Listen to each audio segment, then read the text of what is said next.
Well, Europe's finance chiefs are meeting right now to decide how to protect banks from a potential Greek default. What would that mean for U.S. investors, and what should your portfolio look like right now? Jason Pride is Director of Investment Strategy at Glenmede Investments, which has about $20 billion under management. He joins us from Philadelphia this morning. So, Jason, first trading day of October, how are you changing your positions?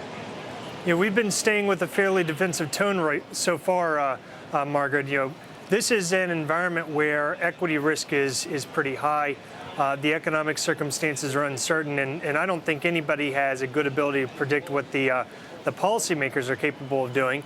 But then at the same time you look at it, almost any risk asset, be it credit taking or equity, is relatively attractive at this point in time, and everything that's protected, primarily your cash, where your yields are basically zero, your treasuries, where your yield's only 2% on 10 years, and the U.S. dollar have gotten a pretty large surge in their valuations.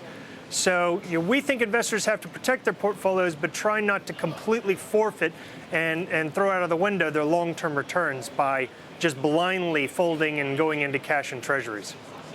Now, when you're talking about protecting your portfolio, how do you approach the financial stocks right now? Well, financial stocks, the big difference between U.S. and Europe. U.S. financial stocks are relatively well capitalized, having been recapitalized in the 09 debt situation in the U.S. The European financial stocks are a whole nother game. I think that system, the banking system in Europe, has to be recapitalized. So we are very hands-off in European bank stocks. And just because of correlations and interactions between U.S. banks and European banks, we are somewhat underweight the U.S. ones as well, although not just blindly and completely absent them across the board. So can you give us any names that you feel comfortable holding on to right now? I have to say, majority of our investments at this point in time, the biggest concentrations that we have are kind of a unique play in the debt markets. Our preference at this point in time is, given the credit has really opened up and yields are available in high yield and global bonds, that it's much better to be invested in those areas where you can get nice fat 8% yields on your invested assets, as opposed to just going out and buying any and every equity that's out there. We think that's a more opportune trade for this moment, where you're protected, but you're also getting a nice return longer term on your investments. So you like corporate bonds? We like corporate bonds, even high yield. There's a category that we call chicken high yield, which is basically the double B and single B space. That's very opportune at this point with, you can get 7 to 8% yields in that space right now, with taking basically somewhere around 50 to 75% of the equity risk in the market. So that's how you're playing chicken? Exactly. How much cash, percentage-wise, is in your portfolio? We actually have a very minimal amount of cash in our portfolio, as well as a very minimal amount of U.S. Treasuries. Our belief is that the long-term returns are not there. It's nice to have that optionality every once in a while, but you can get that optionality in investing in other areas that will move in different ways in the environment. Majority of our assets are either in somewhat defensive equity positions, some of our options and alternative or hedge fund-like absolute return-oriented strategies, or a vast majority of it is in debt instruments where we're taking some credit risk, but not taking an equity-like amount of risk. What would make you more comfortable to, allocate more towards risk assets right now?